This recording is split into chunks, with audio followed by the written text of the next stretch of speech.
dahil dadalawa lang kami dito sa bahay ngayon. Kaya kunti lang itong ano namin. Ito niluto ko, yellow rice. Yellow rice yan kasi niluto ko siya as biryani rice.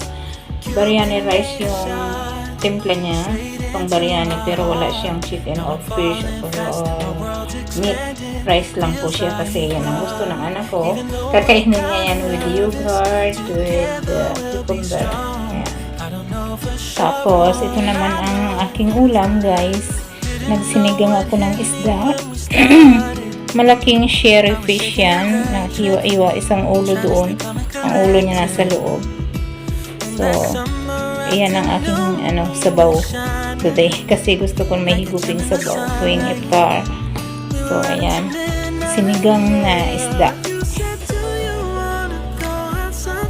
Siyempre, pag may sinigang na isda, may katernong ay mainit pa. White rice, ayan, kunti lang yan, guys. Pang isang tao lang yan.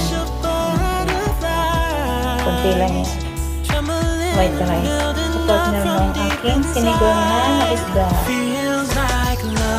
Tapos ayan, gumawa ako ng kunting sambusa. Nilutuin ko na rin. So, ayan, niluluto ko na rin yung sambusa. So, ayan guys, ang aming simpleng hapunan. Naming mag-ina, kami lang namang mag-ina.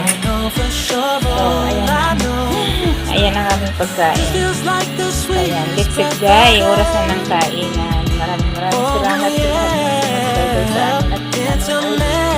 aming video. Thank you so much. Thank you po.